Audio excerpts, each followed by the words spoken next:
Buenas noches, bienvenidos todos nuevamente a una emisión de este programa. Ahora estamos intentando tocar un poquito más de temas un poco más serios y más coyunturales, si lo podemos decir así.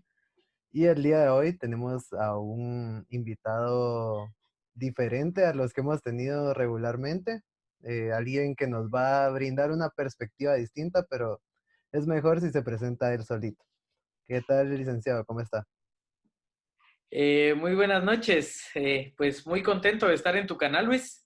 Te felicito por esta iniciativa que estás llevando a cabo y pues aquí muy contentos de estar participando. Mi nombre es Juan Carlos Guzmán, yo soy profesor de la Escuela de Ciencia Política. También soy conductor del programa Políticamente Hablando de Radio Universidad y también pues tenemos el programa en el canal Políticamente Hablando en YouTube.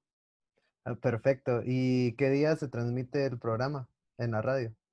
En la radio se transmite los días jueves a las 7:30 de la mañana, y en redes sociales estamos colgando el contenido todos los días sábados, aproximadamente entre 6 a 7 de la noche.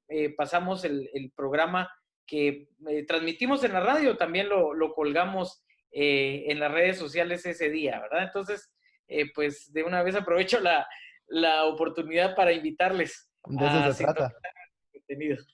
Bueno, entonces ahora vamos a lo que venimos. El video yo tenía pensado que se llame Pandemia Universitaria. No sé si al final va a quedar ese nombre, pero para que nos vayamos haciendo la idea de qué temas vamos a tocar, vamos a empezar con una pregunta em, que me gustaría que la ampliara usted porque realmente todos, pues la mayoría de gente que mira mi canal son estudiantes y tengo más o menos la perspectiva de qué han sentido ellos, porque pues mi Twitter, mi Facebook están llenos de gente quejándose por el montón de tareas que han dejado este último semestre, pues la segunda parte de él, después del primer parcial más o menos que empezó la cuarentena y se suspendieron las clases presenciales, pero me gustaría saber qué sintieron los profesores o cómo se vivió desde la docencia el hecho de que hayan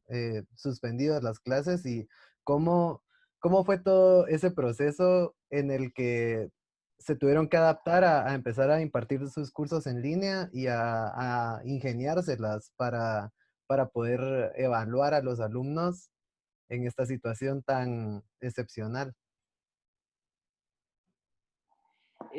Pues fíjate, Luis, de que sí, fue un golpe bastante duro, y a todos nos sorprendió. De hecho, fíjate que en mi caso particular, pues yo he estado recibiendo formación en el tema de educación virtual desde el año 2013. Y de hecho, en la Escuela de Ciencia Política, en el año 2018, comenzamos a hacer unas capacitaciones con los profesores en Google Classroom y en la plataforma de la escuela. Sin embargo, fíjate que tuvimos el problema de que no todos los profesores tenían tiempo o no todos tenían el interés de recibir los cursos. Y entonces, suponete, en algunas ocasiones cuando yo estaba a cargo del programa de formación docente en la escuela, pues algunos profesores me dijeron que eso no les iba a servir de nada, ¿verdad? Y hasta Es lo de aquí. había un poco de molestia porque pues se pensaba que ese tipo de contenidos no aportaba nada a la actividad docente. Entonces, fíjate que nos tocaba que andar persiguiendo a los profesores y todo eso. Entonces, la verdad que cuando vino la necesidad de sí implementar la educación en línea al 100%, fíjate que sí se sintió bastante duro, porque llegamos a un punto donde habíamos diseñado los programas para realizarse en forma presencial y cuando fue, yo lo defino como un apagón, cuando Ujú. fue el apagón de todo esto, pues llegamos a un punto donde, bueno, ¿y ahora qué hacemos? Y fíjate Luis, de que yo estoy seguro que tal vez vos lo pasaste y tus compañeros también, que hubo como una especie de desconexión de más o menos 2 semanas. Ujú. En esas 2 semanas como que los profesores no lográbamos asimilar qué era lo que estaba pasando estábamos esperando tal vez a que la situación pasara rápido, pero no, esto se fue alargando. Y a medida que se fue alargando, pues pareciera que pasamos por varias etapas. Primero pasamos por la etapa del asombro, luego pasamos por la etapa del desconcierto, luego pasamos por la etapa del pánico, porque sí lo pasamos, Vaya si porque no. fíjate Luis, de que sí, desde la docencia se vivió muy fuerte porque tuvimos que adaptar los contenidos que estaban diseñados para lo presencial a lo virtual. Y esto implica cambiar el programa e implica cambiar toda la metodología. También fueron unos retos bastante grandes que tal vez más adelante te voy a contar, pero en realidad sí fue un golpe bastante duro, puesto que, como te digo, en mi caso, pues yo vengo recibiendo cursos de formación en línea desde hace 6 años y de hecho mi trabajo en la Escuela de Ciencia Política, parte de mi trabajo en la Escuela de Ciencia Política era capacitar a los profesores Ujú, para el tema del manejo de la plataforma y de otras plataformas. ujú. Sin embargo, a la mayoría de profesores sí les tocó bastante duro porque muchos de ellos no habían tenido esa formación. Tal vez porque no les gustaba, tal vez porque no tenían tiempo, pero sí una buena cantidad no tenía una formación en línea. Aunque en la escuela también hay profesores que sí tienen formación sólida, ¿verdad? Pero no es la mayoría, ¿verdad? No es la mayoría y entonces sí, olvídate, fue un golpe bastante duro y difícil de asimilar. Sí, me imagino. Y yo también soy estudiante de la Escuela de Comunicación. Y ahí, por ejemplo, hubo cambio de administración este año. Y desde las primeras clases nos empezaban a decir, miren, empiecen a usar su Google Classroom con su cuenta personal porque la plataforma de la escuela no sabemos cuánto tiempo nos va a durar y, y en cualquier momento nos la desactivan y nos quedamos sin plataforma, entonces mejor empecemos a usar las cuentas personales. Me imagino que no es la escuela de comunicación la única con este inconveniente, porque la escuela de política tampoco es que haya tenido un uso tan constante y tan, si lo quiero ver así, tan metodológico de cómo se usa la plataforma. O sea, no es algo que los estudiantes hayamos estado tan acostumbrados a usar. Sí, es que fíjate, Luis, de que al principio se pensaba que la plataforma iba a ser una especie de ayuda complementaria al curso. Ujú. Nunca nos imaginábamos que en algún momento se iba a volver en la herramienta principal y que íbamos a depender tanto de ella. Y lo que pasó en la Escuela de Ciencia Política y en toda la universidad, porque ese fue un problema que tuvimos en toda la universidad, es que el ancho de banda soportaba solo cierta cantidad de usuarios conectados al mismo tiempo, Y ahora porque se tenían que estar conectados todos. exacta, exactamente, porque nunca pues pudimos visualizar de que en algún momento todos los usuarios iban a converger a la misma hora y se convirtió en una especie de embudo. Y entonces, lo mismo que sucede en el tránsito vehicular cuando se pone lento, cuando hay congestionamiento, así nos pasó de forma informática. Son lecciones que estamos aprendiendo. Fíjate, Luis, que en el programa que yo tengo, entrevistamos a tres profesores de distintas universidades. Ujú. Uno de la universidad, una licenciada de la Universidad de España, otro de Argentina y otro de El Salvador, para tratar de preguntarles cómo les estaban viviendo la universidad. Y fíjate que es sorprendente que los problemas son muy similares. Y yo pensé que tal vez en España no tenían ese tipo de problemas que Ujú. tenemos nosotros. Y Ajá. fíjate que cuando uno habla con ellos, los problemas son muy similares. Entonces yo creo que este problema no solo nos sorprendió a los guatemaltecos, a las universidades guatemaltecas, sino que incluso también a las universidades del mundo. Sí, definitivamente. O sea, técnicamente el problema que estamos viviendo en todo el mundo es el mismo. Entonces, es normal que en todas las universidades del mundo se estén experimentando estos problemas. Como usted dice, ¿verdad? Los contenidos estaban hechos para estudiarse en clase, la evaluación estaba hecha para un tipo de pruebas específicas hechas en clase, tipos de talleres, de hojas de trabajo, todo para hacerlas presencialmente.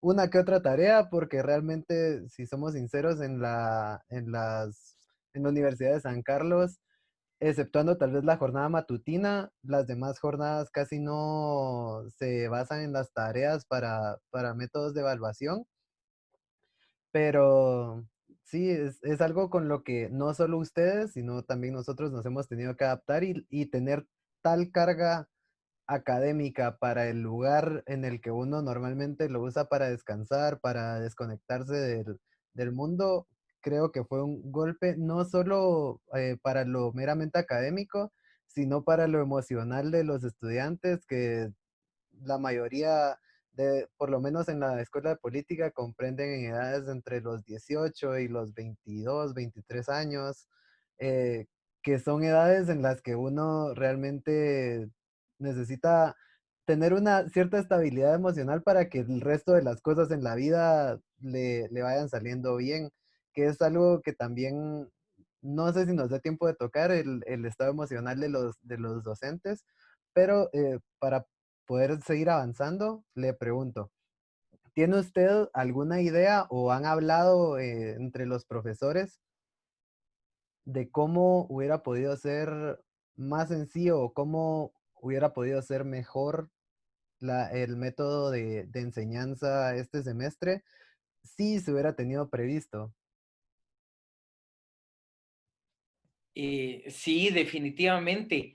Fíjate que yo lo que pienso es que definitivamente sí hubiera sido mejor si todos los docentes hubieran llegado a las capacitaciones que se tuvieron desde el año 2018, porque de hecho las capacitaciones las empezamos desde el 2018. No sabíamos que esto iba a pasar, No estaba obviamente, previsto, ajá. pero si la mayoría de docentes hubieran asistido a las capacitaciones, yo creo que aunque nos hubiera sorprendido, pero tal vez el golpe no hubiera sido tan duro, no hubiera sido tan duro. Entonces yo creo que sí hizo falta tal vez despertar en los docentes esa conciencia de lo importante que es la tecnología en la educación del siglo XXI. Y como bien decía Luis, hay un problema ahí bastante grande, porque en el inicio a veces se cree que la educación en línea consiste en cargar de tareas al estudiante Y no, o de ponerle una gran cantidad de temas y evaluarlo en base a esa gran cantidad de temas que no tuvimos la oportunidad de enseñarlos de la manera adecuada. Entonces, la educación en línea definitivamente no es cargar de tareas al estudiante. En la educación en línea se dan ciertos recursos, convergen muchas situaciones. Hablabas algo muy interesante, el tema del factor emocional del estudiante. El estudiante ahorita está pasando por una etapa de presión emocional bastante grande porque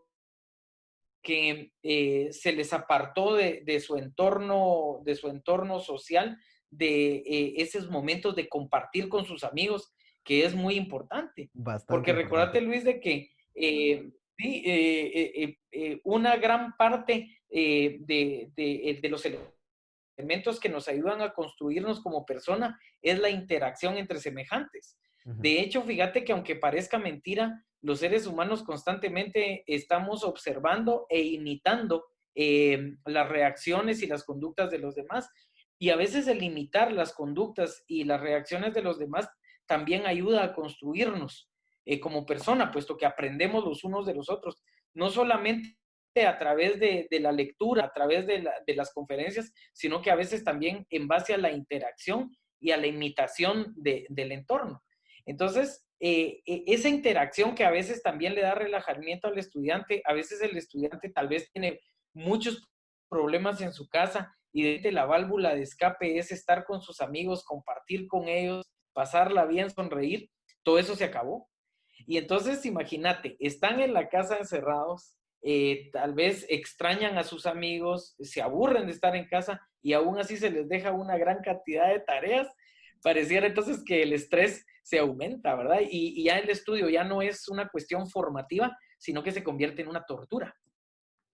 Sí, exacto. Mire, yo le voy a contar una anécdota. Yo tenía un perrito hace, no sé, estuvo aquí 10 años, vino en el 2009, 2008 y va, mi perrito un tiempo se estuvo quedando solamente en el patio y nadie se quedaba con él, sino que toda su actividad de todo el día se cargaba al patio de la casa. ¿Qué pasó con el perrito? Le empezó a salir un hongo entre las patas por el estrés de que, uno, no convivía con nadie, dos, era él solito en un espacio reducido y tres, eh, pues estaba somatando la puerta todo el día, ¿va? Y su único enfoque era somatar la puerta en lugar de correr, de comer, de jugar con su hueso, etcétera, etcétera. Cosa que no es lo mismo, pero les pasa también a los humanos. En mi caso, yo tengo la computadora del trabajo aquí a la par de mi cama, o sea, me levanto y ya estoy trabajando. Entonces, sí, esa carga, trasladarla toda a un solo sitio, a cuatro paredes en las que uno vive. Dicen que el ser humano es fruto de las cinco personas con las que más convive en el día a día y que esas cinco personas ahora sean dos o tres con los papás y los hermanos y eh, obviamente va a afectar, va, definitivamente porque la universidad es un lugar de formación estrictamente y no solo es ir a clases y salir, sino es irse a comer un chuco después, echar la platicadita, sentarse afuera de la clase, organizar trabajos en grupo, platicar de interacciones sociales entre una y otra aula, etcétera, etcétera. Cosas que hoy en día no estamos pudiendo vivir y que definitivamente se van a ver reflejadas no solo en el rendimiento académico de los estudiantes, sino también en sus interacciones sociales, porque no, si usted revisa hoy Facebook o Twitter, es un estrés total, más de lo que normalmente es, y ya no está lleno de tráfico, tráfico, tráfico, sino que tareas, tareas, tareas, ¿qué va a pasar? Ya valió madres mi semestre, etcétera, etcétera. Ahora bien, lo quiero llevar a este punto y quiero que me sea completamente sincero con su opinión. Si hubiera dependido de Juan Carlos Guzmán esta decisión, ¿se hubiera continuado con este ciclo o se hubiera trasladado para el fin de la cuarentena? Si dependiera de mí la decisión, sí hubiera pensado en continuarlo. Solamente que lo que hubiera hecho yo es, bueno, si dependiera de mí, es Obviamente. tratar de estandarizar una plataforma de interacción. En mi caso personal, yo hubiera sugerido tal vez la plataforma de Google Classroom por la flexibilidad, la facilidad que tiene, la agilidad. Entonces, si dependiera de mí la decisión, yo hubiera continuado. Hubiera pues definido la plataforma Classroom como la plataforma a utilizar y pues hubiéramos tratado de diseñar contenidos nivelados para el estudiante. Eh, la educación en línea es efectiva, fíjate Luis, funciona muy bien, pero si se sabe administrar. El problema que pasó en esta coyuntura, y no solo en la universidad, sino que incluso también en los colegios, yo tengo hijos que están en edad escolar y lo he visto, que también ellos también sufrieron el mismo fenómeno de la carga excesiva de tareas. Y la educación en línea precisamente no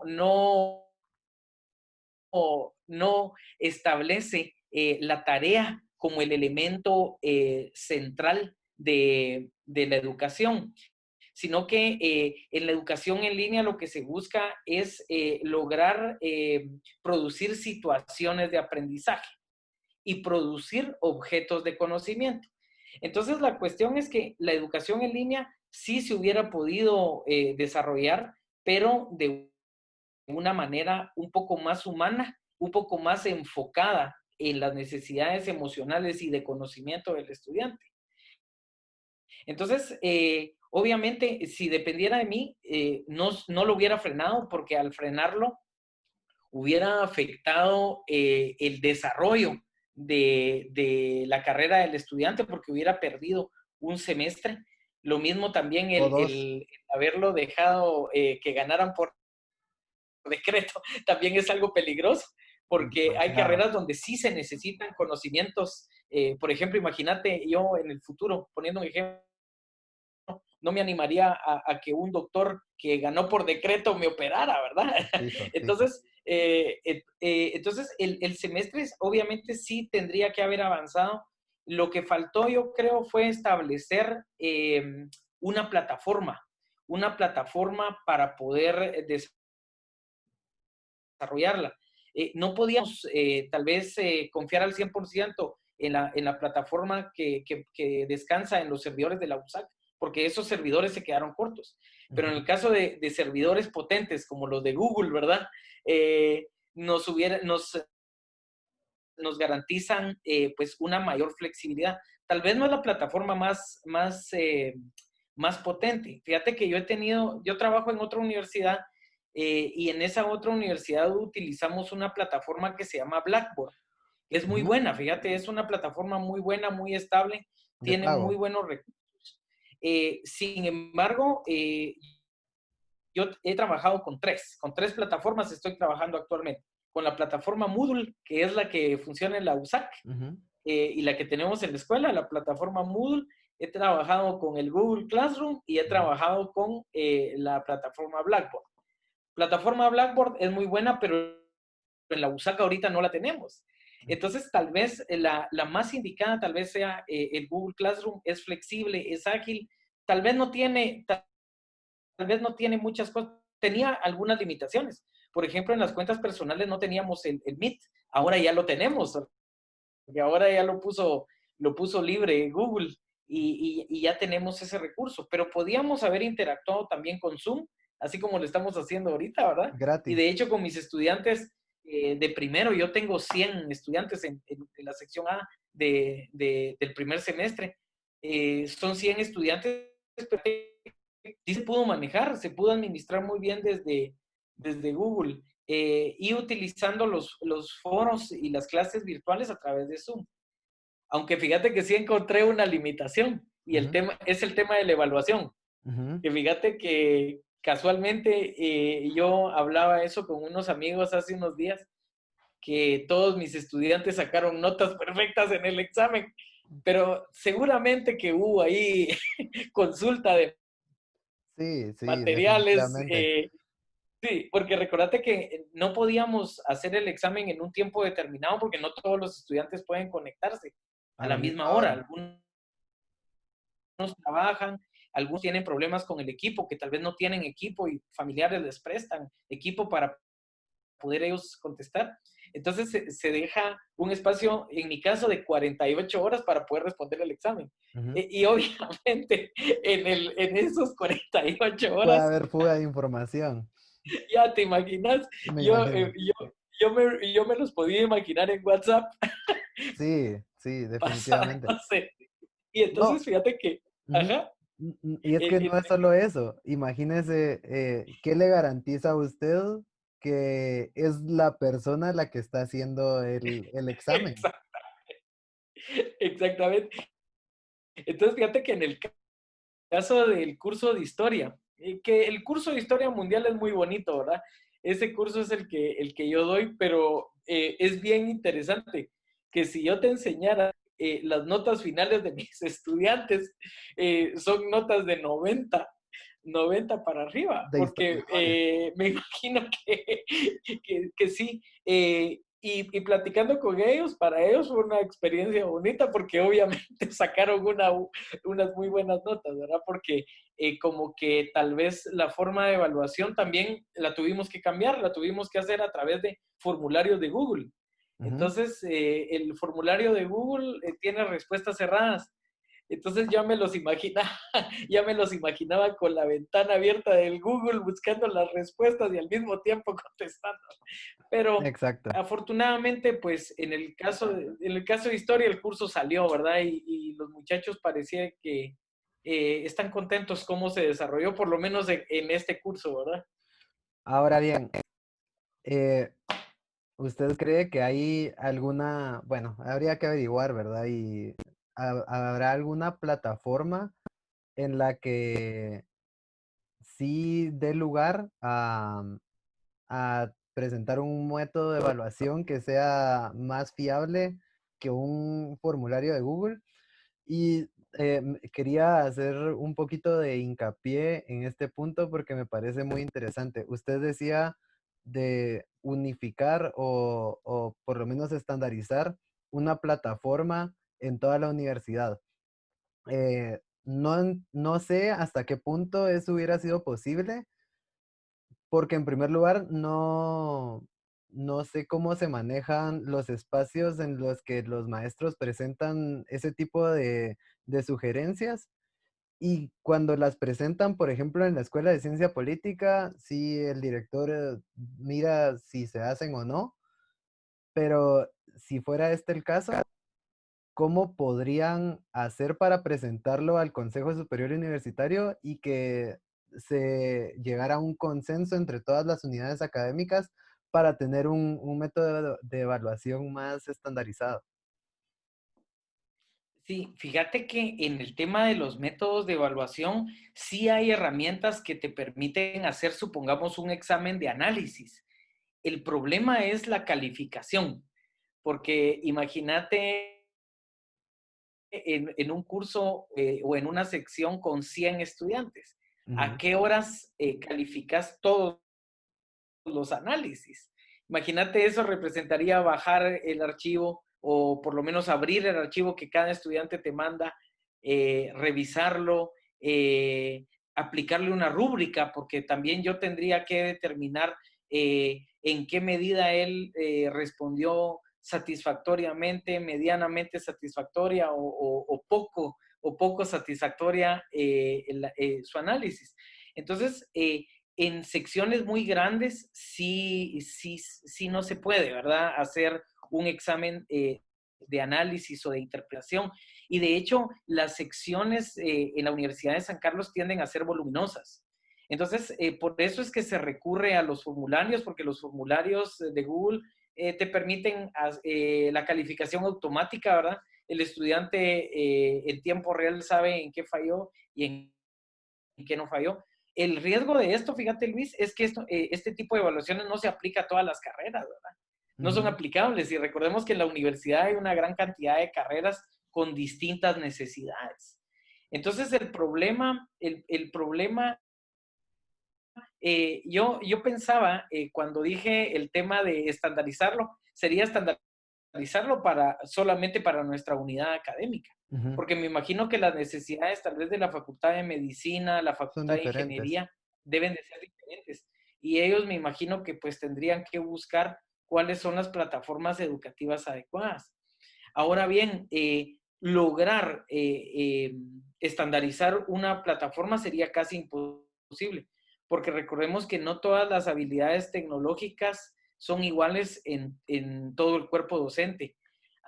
Pues hay algunos docentes que no les gusta la tecnología, Y en hay el otros cuerpo que sí les estudiantil gusta también puede demasiado. ser una limitante eso. Exactamente. Entonces, fíjate que en la Universidad de San Carlos hay un principio que se llama libertad de cátedra. Ujú. Entonces, suponete el imponerle a un profesor ciertas metodologías, a veces ellos reaccionan y te dicen, pero ¿y qué pasa con la libertad de cátedra? Incluso también en el tema de la pedagogía existe una idea, una tendencia que se llama distintos tipos de aprendizaje, los Ujú. distintos modelos de aprendizaje. Ujú. Entonces, en el caso de la educación en línea, solo se enfoca en ciertos estilos de aprendizaje. Ujú. Entonces, eso también genera a veces un poco de problema. La verdad es que ahorita, Luis, esta situación, por lo menos desde mi punto de vista, lo veo como un aprendizaje que nos tocó que recibirlo a patadas, porque Ujú. realmente que nos tocó que recibirlo a patadas tanto a los profesores como a los Vaya si no. estudiantes, pero definitivamente que nos está enseñando mucho. La educación tiene que cambiar. Y eso creo que es la lección que estamos aprendiendo en estos instantes. Algo tiene que cambiar en nosotros y definitivamente así va a ser. Seguramente las formas y las dinámicas de enseñanza-aprendizaje ya no van a ser las mismas a partir de ahora del 2020. De hecho, ya sabemos nosotros que el otro semestre, pues ya se habla de que va a ser totalmente virtual. Me imagino que ahorita ya hemos aprendido algunas cosas.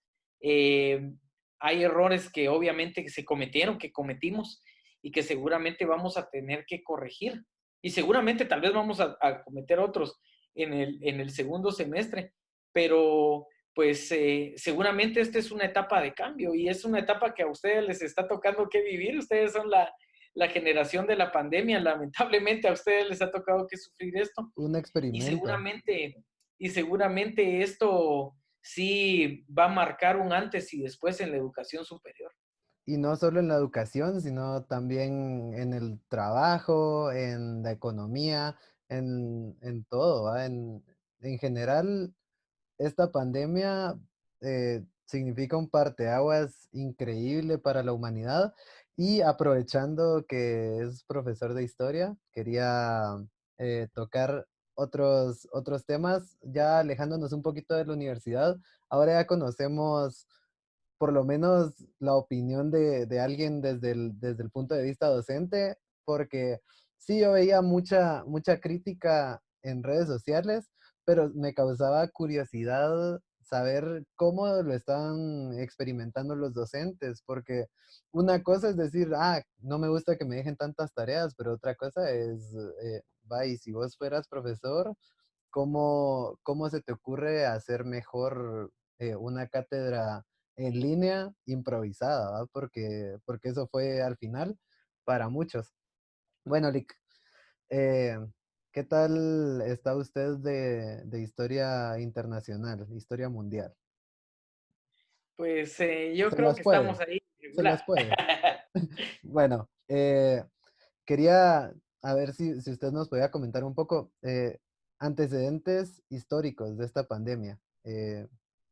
Hay un meme que circula en Facebook que dice que cada 20 de cada siglo pasa algo así. En 1920 hubo otra pandemia que no estoy seguro qué peste era, y en 1820 hubo otra, y en 1720 hubo otra. Entonces, ¿qué tanto podríamos eh, saber de las pandemias tomando en cuenta las anteriores que ha habido la humanidad? Por lo menos de las que tenemos conocimiento. Sí, las más populares, las más conocidas, las más famosas, sería la peste negra, la gripe española. Y más o menos, fíjate que sí, hay cierta tendencia a que más o menos cada 100 años Ujú, la humanidad experimente este tipo de situaciones. ujú, Fíjate que en el caso de la más parecida a esta que estamos viviendo, tal vez fue la gripe española en 1918. ujú. Despuesito, más o menos un año antes del final de la Primera Guerra Mundial, pues brotó la gripe española que tenía unas características biológicas muy parecidas a la actual pandemia que estamos viviendo. De hecho, el virus que produjo la gripe española era una cepa muy parecida al coronavirus. De hecho, era una variable del coronavirus. Y se parecía mucho por el grado de capacidad de contagio que tuvo. Y proliferó bastante en el mundo la gripe española porque se dio precisamente en pleno desarrollo de la Primera Guerra Mundial. Y como bien lo sabes, cuando se desarrolló esta guerra hubo bastante movilidad entre continentes. Y Ujú. entonces la gripe española se propagó de una manera bastante acelerada. Sumado que en ese tiempo no estaban tan desarrollados los antibióticos y la medicina moderna. Ahora bien, luego de la gripe española tuvimos algunos brotes también de ciertas epidemias, ciertas pandemias pero que no fueron tan sonadas como la actual por el tema de la capacidad de contagio que tuvieron. Porque Ujú. de hecho, más adelante, más cercano a esto que nosotros estamos viviendo, tuvimos la fiebre porcina, tuvimos la gripe aviar, Y hace tuvimos no el mucho el ébola. síndrome agudo respiratorio severo, el SARS, Ujú. eh, que eran muy parecidas a esta en sus características biológicas, pero el grado de contagio no era tan grande como el que se está viviendo en esta. Entonces, tal vez de las pandemias más parecidas a la que estamos viviendo, podríamos situar en su forma más inmediata la de la gripe española. Tiene características muy similares. De hecho, el virus es casi igual. Sin embargo, la actual pareciera pues haberse desarrollado de una manera más rápida por la frecuencia de los viajes, la característica que nosotros ahora tenemos de movilizarnos, ¿verdad? La Ujú. misma globalización nos ha llevado precisamente a que la transmisión sea bastante más rápida y más acelerada. Ahora bien, los antecedentes de esta pandemia realmente que no son tan lejanos, porque de hecho el primer caso pues lo vimos el 1 de diciembre del año pasado. Y acá en Guatemala el 13 de marzo de este año. Ahora Famosísima bien, fecha. tocando, es el día de tu cumpleaños. No, pero ese día nos suspendieron todo. Bueno, ahora viéndolo en temas de historia, Luis, definitivamente lo que estamos viviendo es una pandemia que no tiene precedentes. No ha habido algo totalmente igual a esto. Definitivamente lo que estamos nosotros viviendo ahorita es precisamente el desarrollo de la historia misma. Este capítulo que estamos viviendo es un capítulo que va a quedar grabado de forma imborrable en la historia mundial. Entonces, en el tema de pandemias, ahorita nosotros estamos construyendo un capítulo que va a ser interesante y que estoy seguro que de aquí a unos 100 años vamos a volver a recordar el tema de la pandemia del 2019-2020. Ese es un tema que definitivamente estamos nosotros escribiendo. Y si te das cuenta, hay algunos temas que están muy estrechamente relacionados, porque no solamente es el tema de la pandemia, sino que también hay algunos sucesos. Por ejemplo, lo que está pasando ahorita en Estados Unidos con el asesinato de Floyd. Que El, siento el yo tema, que es mucho del mismo estrés que está viviendo la gente por la pandemia. Es mi juicio. ¿no? Y no estás mal, no estás mal. Definitivamente lo que está pasando ahorita lo podemos comparar con una olla de presión que empieza a generar vapor, empieza a expandirse y en un momento necesita una válvula de escape. Ujú. El asesinato de esta persona en Estados Unidos a manos de la policía se convierte en esa válvula de escape y entonces toda la presión empieza a salir por ahí. Si te das cuenta, Luis, las protestas pues, que se están dando en Estados Unidos no fue un movimiento fugaz, ya lleva varios días. La presión no ha disminuido. Definitivamente, Luis, lo que estamos viviendo ahorita es parte de la historia, es parte de la historia mundial. Ahorita hay dos elementos. En Estados Unidos se van a dar transformaciones, inevitablemente, y nosotros ahorita lo estamos presenciando. Definitivo. Estamos viendo ese cambio de mentalidad en los estadounidenses. Definitivamente estamos llegando a un punto de cambios. Algo tiene que cambiar en la educación superior, en la educación en general. Algo tiene que cambiar en nuestras perspectivas de interacción e interrelación, en el tema del manejo del racismo, de la discriminación. Hay temas que hay que cambiar. Y también hay algunas cuestiones ahí, por ejemplo, el tema de lanzamiento de la nave esta que mandó SpaceX, las primeras expediciones al espacio financiadas por capitales privados. Entonces, realmente que estamos viviendo una etapa, pues, de cambio. Y tal vez si lo quisiéramos comparar, retomando tu pregunta, si lo quisiéramos comparar con las grandes pandemias de los últimos tiempos, tal vez la más parecida es la de la gripe española. Y aparte que es el antecedente a nivel mundial, tal vez más reciente, porque Sí tuvimos la gripe porcina que no se dio en todos lados al mismo tiempo. Sí tuvimos el ébola el año pasado, si no estoy mal, o hace un par de años, que se dio, pero fue algo muy aislado en África y se pudo controlar, que obviamente también ya tenemos muchos estudios más sobre el ébola que sobre el coronavirus, pero definitivamente sí es una etapa de la historia que nosotros estamos escribiendo y la verdad es que se está poniendo muy interesante todos estos cambios dignos de un estudio. Tal vez va a ser mucho más fácil estudiar, como pasa con la mayoría de fenómenos, será mucho más fácil estudiarlos cuando ya hayan pasado, pero sí, estoy en total acuerdo con usted acerca de estos cambios que estamos viviendo. Y por último, y para cerrar el video, espero que no se nos corte y si no, pues creamos otra reunión para terminar la discusión. Quisiera que me planteara usted eh, tres consecuencias económicas y sociales a nivel nacional y tres a nivel internacional. Bueno, a nivel nacional definitivamente las más inmediatas podría ser el tema económico.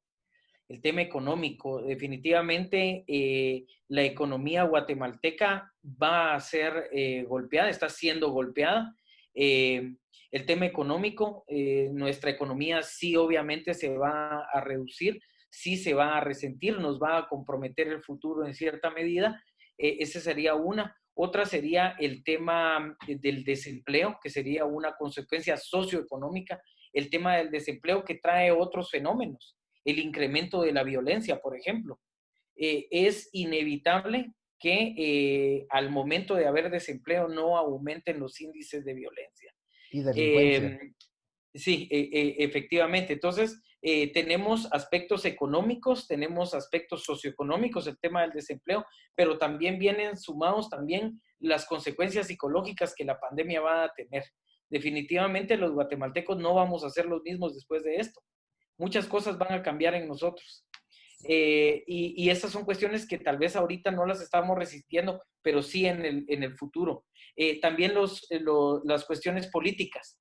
De hecho, en esta coyuntura se eligieron algunos puestos claves a través de las comisiones de postulación, que los guatemaltecos por estar con los ojos puestos en la pandemia nos olvidamos y dejamos de eso. Y tal vez entró la gente no más adecuada a esos puestos políticos. Como Entonces, suele suceder. vamos a tener consecuencias políticas, consecuencias económicas y también consecuencias psicológicas en el plano nacional, en el campo internacional también. Fíjate que estaba viendo que en el campo internacional algunas empresas de las más grandes del mundo han cerrado algunas de sus plantas de producción.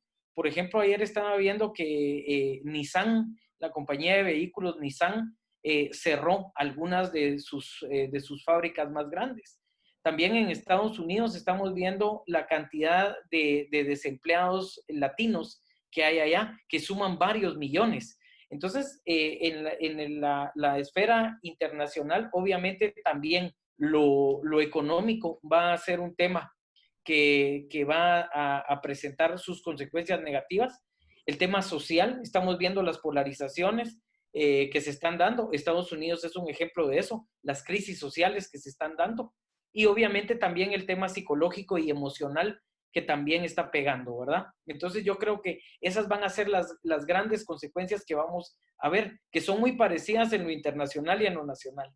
El Ujú. tema económico, el tema político y el tema psicosocial del ser humano. Definitivamente. Bueno, muchísimas gracias por esta charla, la verdad, muy enriquecedora. Me acaba de ampliar la vista y la mente. Muchísimas gracias, licenciado Juan Carlos Guzmán. Un abrazo, mi querido Luis, y te felicito por la iniciativa de tu canal.